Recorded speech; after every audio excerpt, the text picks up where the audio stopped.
SSC JEE CBT 2 ऐसे बहुत सारे स्टूडेंट्स हैं जिनको इस चीज में थोड़ा सा डाउट हो रहा है कि सर सीबीटी 2 की प्रिपरेशन करें कि नहीं करें। एंड मैंने हमेशा आप लोगों को बोला है कि सीबीटी 2 में अगर सीबीटी 1 में अगर आपके बहुत अच्छे मार्क्स आपको दिख रहे हैं आते हुए या फिर आपको बॉर्डर लाइन पे भी लग रहा है तो फिर आप लोगों को तैयारी करनी चाहिए। दोस्तों जिस तरीके से अभी एसएससी जेईई का कैलेंडर आया है और कभी भी सीबीटी 1 का रिजल्ट आ सकता है क्योंकि सीबीटी 2 के लिए बहुत ज्यादा टाइम बचा नहीं है।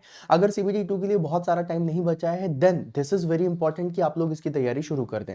और इसीलिए इस चैनल पे आप सभी लोगों को डेली मैं 10 मिनट में 10 क्वेश्चंस दूंगा। अगर आप लोगों को ये क्वेश्चंस पसंद आ रहे हैं तो आप मुझे कमेंट बॉक्स में जरूर बताएंगे ताकि मैं ये सेशन पूरे करते हुए जाऊं। और अगर आपको क्वेश्चंस अच्छे लगेंगे तो फिर ये 10 मिनट से मैं 20 मिनट में 20 क्वेश्चन, 30 मिनट में 30 क्वेश्चन, इस तरीके से सीरीज बना करके आप लोगों के लिए डेली लेकर के आता रहूंगा।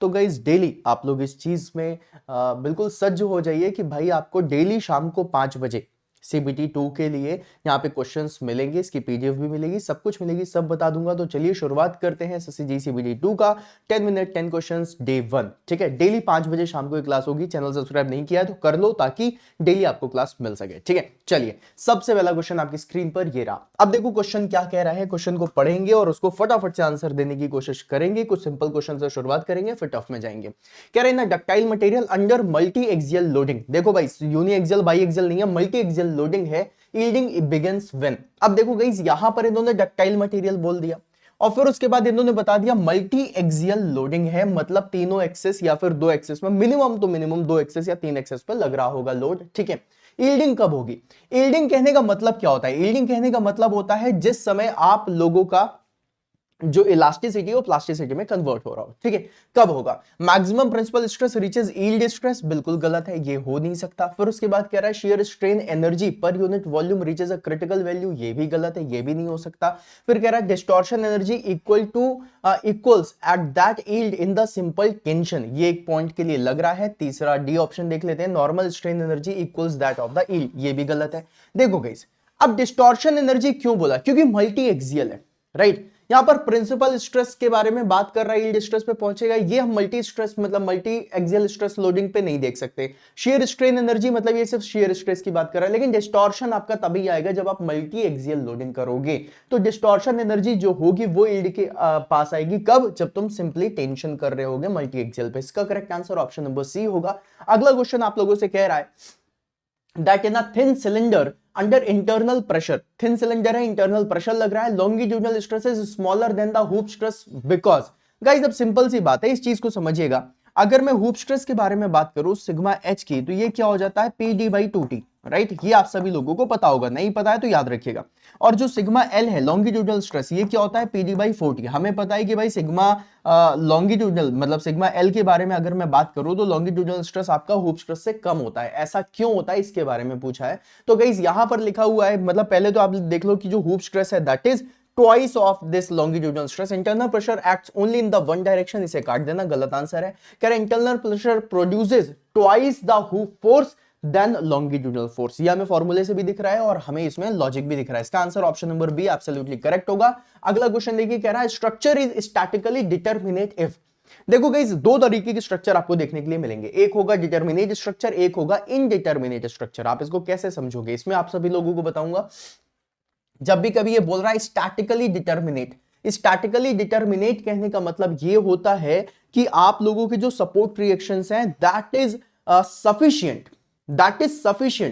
To define any system that will be in equilibrium, है ना? या फिर इक्विलिब्रियम इक्वेशंस को निकालने के लिए जितने रिएक्शन सपोर्ट दिए जा रहे हैं वो सफिशिएंट है। अगर ऐसा होता है तो उसको हम लोग कहते हैं डिटरमिनेट। और अगर आप इक्विलिब्रियम इक्वेशंस निकालना चाहते हो या फिर इक्विलिब्रियम स्टेट निकालना चाहते हो और उसके लिए जो सपोर्ट रिएक्शंस है दैट इज इनसफिशिएंट, तो इनडिटरमिनेट हो जाता है, राइट? अब इसके ऑप्शन को पढ़ते हैं। कह रहा है equilibrium equations alone can determine all reactions, बिल्कुल सही कह रहा है।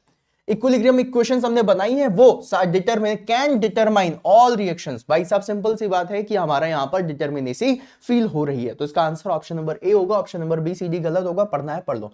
Compatibility conditions are also required, काट दो। कह रहा मटेरियल प्रॉपर्टीज आर इररिलेवेंट, काट दो। कह रहा नो डिफॉर्मेशन अकर्स, काट दो। इसका करेक्ट आंसर ऑप्शन नंबर ए। अगला क्वेश्चन देखिए, कह रहा in the fatigue loading, fatigue कब आता है? फटीग आता है जब साइक्लिक लोडिंग हो रही होती है ना। साइनोसॉइडल लोडिंग भी एक साइक्लिक लोडिंग ही कहलाती है, ठीक है। तो साइक्लिक लोडिंग हो या फिर वेरिएबल लोडिंग उस तरीके से हो रही है किसी टाइम पीरियड पे, तो वो फटीग लोडिंग कहलाती है। अब उसमें कह रहा है द एंड्योरेंस लिमिट इज, देखो गाइस एंड्योरेंस लिमिट क्या है, हर किसी चीज की लिमिट होती है, जैसे इलास्टिक लिमिट हो गई, एंड्योरेंस लिमिट हो गई, प्रोपोर्शनल लिमिट हो गई, यील्डिंग लिमिट हो गई, राइट है ना, अल्टीमेट स्ट्रेंथ लिमिट हो गई। तो भाई लिमिट क्या है, वो एक बाउंड्री जिसके पहले आप इनफाइनाइट साइकिल्स बना दो फटीग की तो भी कोई दिक्कत ना है, ऐसी लिमिट को हम लोग क्या बोलते हैं, एंड्योरेंस लिमिट बोलते हैं। एंड्योरेंस कहने का मतलब होता है चलने की क्षमता, है ना, तो वो हमेशा चले, इसके लिए हमने बनाया एंड्योरेंस लिमिट, मतलब एक ऐसी लिमिट जिसके पहले फटीग लोडिंग का फर्क सिस्टम पे नहीं पड़ेगा, एक ऐसी लिमिट जिसके पहले फटीग आने के बाद भी सिस्टम फेल नहीं होगा। अब यहां पे ऑप्शन क्या कह रहा है, ऑप्शन कह रहा है maximum stress material that can withstand indefinitely, बिल्कुल गलत। मैक्सिमम स्ट्रेस कंडीशन नहीं है maximum stress material. Maximum stress तुमने बोल दिया तब तो बहुत ही ज्यादा स्ट्रेस के बारे में तुम बात कर रहे हो ना, मैक्सिमम स्ट्रेस नहीं, that is the minimum stress. वो एक ऐसा मिनिमम स्ट्रेस जहां पर मटेरियल इनडेफिनिट टाइम के लिए हमेशा मतलब स्टेबल रहेगा, राइट। अब यहां पे क्या कह रहा है, minimum stress material can withstand indefinitely, that is absolutely correct answer, इसका ऑप्शन नंबर बी होगा। अगला क्वेश्चन कह रहा है shear centre of a section is the point where, अब देखो गाइस यहां पर एक पॉइंट क्या आया, यहां पर एक पॉइंट आया शियर सेंटर, है ना। अब शियर सेंटर कैसा पॉइंट होगा, देखो एक चीज हमेशा याद रख लेना, जब भी कभी किसी भी बॉडी में शियर लगता है, जैसे कि फॉर एग्जांपल मान लो अगर मेरे पास एक बॉडी है, ठीक है, एक ये वाली बॉडी है, राइट। अब अगर मैं इस बॉडी पे शियर लगाऊं, एक शियर मैंने ऐसे लगा दिया, एक शियर ये यहां से लगाया, राइट है ना, तो ये बॉडी क्या करेगी, एक इधर से ऐसे आएगी, ऐसे, ये देखो ऐसे दिखाई देगी तुम्हें बॉडी वाली, ये देखो ये कहीं ना कहीं अपने पॉइंट से ट्विस्ट कर रही है, राइट। ये जब भी कभी तुमने लोड लगाया तो लोड की वजह से जो उसका शेप बदल रहा है, उस शेप के बदलने से इस बॉडी में क्या आएगा, ट्विस्टिंग आएगी, ट्विस्ट होगी ये बॉडी, है ना भाई। सिंपल सी बात है, जैसे कि तुमने ढक्कन लिया, ठीक है, ढक्कन, ओ मेरे ढक्कन सुनो, ये ढक्कन है। अब तुमने क्या करा, तुमने एक शेयर इधर लगाया और एक शेयर इधर लगाया, इसकी वजह से क्या होगा, यहां पर रोटेशन आ रहा होगा, है ना।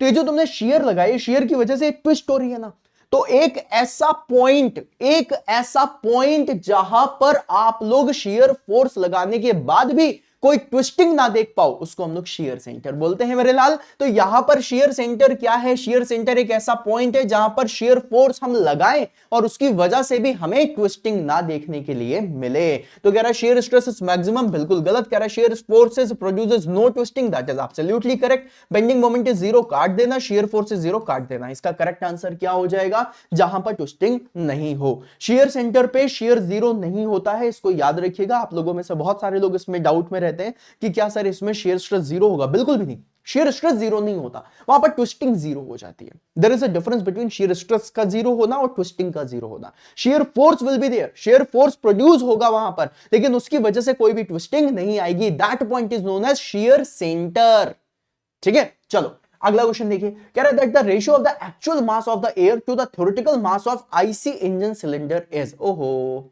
अगर मैं इसके बारे में बात करूं तो ये क्या होगा, ratio of the actual mass of the air to the theoretical mass of the cylinder is, guys देखो actual mass of the air के बारे में बात कर रहा है और थ्योरेटिकल के बारे में बात कर रहा है, थ्योरेटिकल मास, राइट। तो एक्चुअल अपॉन थ्योरेटिकल हमने सिर्फ एक ही चीज में पढ़ा है, अगर आप इसको बहुत ध्यान से देखें, ये होता हमारा वॉल्यूमेट्रिक के टर्म्स में, राइट। वॉल्यूमेट्रिक पे हम लोग निकालते हैं थ्योरेटिकल, ये क्या होता है, वॉल्यूमेट्रिक एफिशिएंसी निकालने के काम में आता है। अब देख लेते हैं ऑप्शंस में क्या, वॉल्यूमेट्रिक एफिशिएंसी ऑप्शन नंबर ए पहले ही दे रहा है, थ्योरेटिकल थर्मल नहीं होगा, मैकेनिकल नहीं होगा, एयर फ्यूल रेशियो का नहीं होगा। मतलब अगर देखा जाए तो गाइस आप लोगों को अगर वॉल्यूमेट्रिक एफिशिएंसी याद भी नहीं होती ना, तो भी आप ऑप्शंस के टर्म्स में दे सकते थे कि भाई थर्मल एफिशिएंसी तो नहीं होगी, थर्मल के लिए टेंपरेचर की जरूरत है, ऑप्शन में कहीं मतलब क्वेश्चन में कहीं टेंपरेचर है नहीं।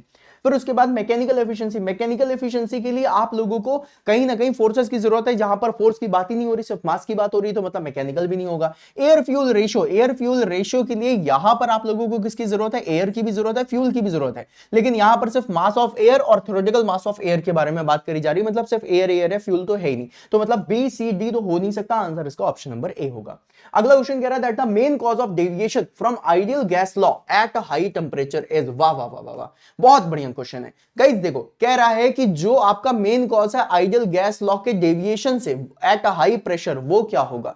तो गाइस देखो, जब भी कभी आप लोग आइडियल गैस लॉ लगाना चाहते हो तो उसके लिए हम कंसीडर करते हैं कि जो हमारी गैस है वो आइडियल गैस होनी चाहिए, जहां पर कंप्रेसिबिलिटी की वैल्यू क्या होती है 1 बीटा, राइट है ना। आप लोगों ने पढ़ा होगा Z जिसे बोलते हैं कंप्रेसिबिलिटी फैक्टर, उसकी वैल्यू क्या हो जाती है 1 हो जाती है। अब इन्होंने बोला है कि भाई आइडियल गैस लॉ से अगर मैं डेविएट हो रहा हूं तो उसको डेविएट होने के लिए जो सबसे ज्यादा बड़ा रीजन होगा वो क्या होगा। तो भाई जब तुम हाई प्रेशर लगाओगे तो हाई प्रेशर में जो मॉलिक्यूल्स हैं, इन मॉलिक्यूल्स के बीच में फोर्सेस आएंगे, राइट। और इन मॉलिक्यूल्स के बीच में जो फोर्सेस आएंगे या तो ये रिपेल करेगा या फिर ये अट्रैक्ट करेगा, मोस्टली रिपेल करता है। तो अगर मॉलिक्यूल्स के बीच में फोर्सेस आ रहे हैं तो जो दो मॉलिक्यूल्स हो गए तो उनको हम क्या बोलते हैं inter molecule, right. Inter molecule के बीच के फोर्सेस को हम क्या बोलते हैं इंटर मॉलिक्यूलर फोर्सेस बोलते हैं। अब यहां पर ऑप्शन देख लिया जाए तो मैं मॉलिक्यूलर वाइब्रेशन काट देना, कह रहा है मॉलिक्यूलर फोर्सेस सही है, inter molecular forces constant volume गलत है, परफेक्ट मिक्सिंग गलत है। इसका आंसर क्या हो जाएगा option number B, B will be the correct answer. Next question on the screen, it is saying that at a critical point in the TS diagram the distinction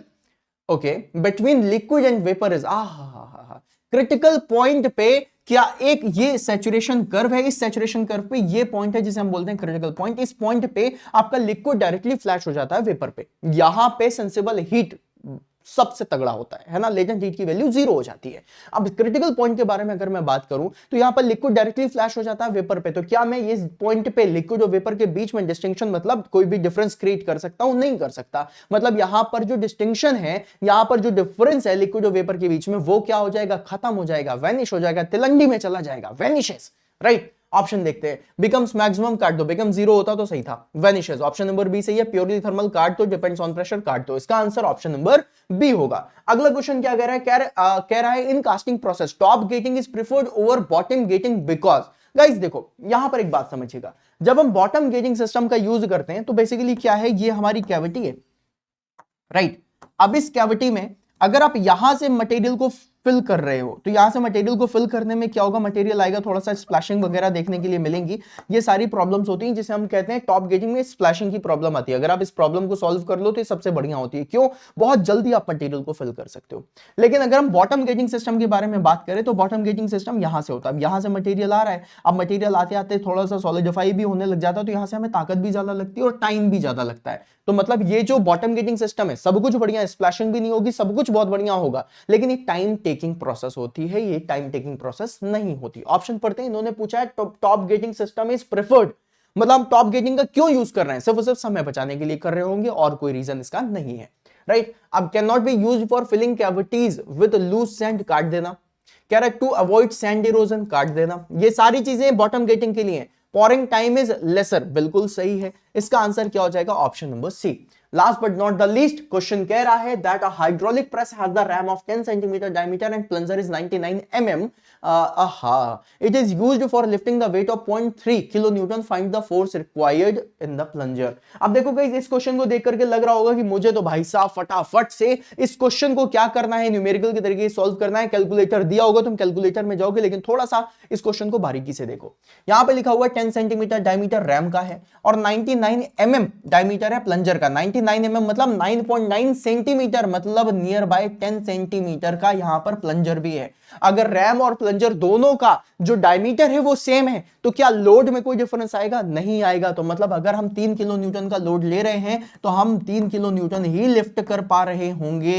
यहां पर option में 3 kilo Newton कहां दिया हुआ है, 9250, मतलब कहीं ना कहीं 9 किलो न्यूटन काट दो। कह रहा है 6150 अप्रोक्सीमेटली 6 किलो न्यूटन काट दो, 3050 3 kilo newton. Answer option number C, C will be the correct answer. Solve करके देख लेना, नियरेस्ट वैल्यू जो आएगी वो क्या आएगी, 3050।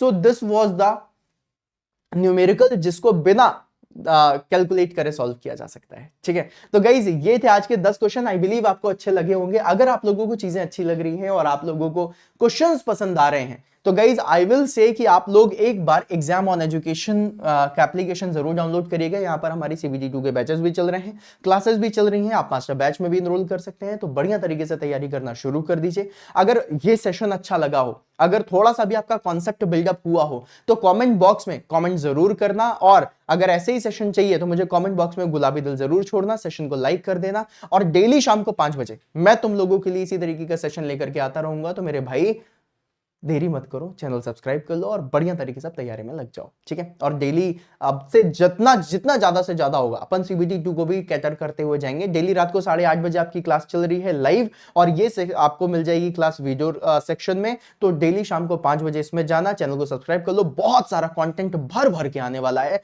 आप सब लोग की तैयारी को बेस्ट से बेस्टम बेस्ट बनाने की तैयारी करेंगे, ठीक है। चलिए इसी के साथ आज के सेशन में अलविदा लेते हैं, मिलते हैं फिर अपन नेक्स्ट सेशन में। चैनल सब्सक्राइब करके रखना ताकि नेक्स्ट सेशन में भी आप अवेलेबल रहें। तब तक के लिए बाय बाय, सायोनारा।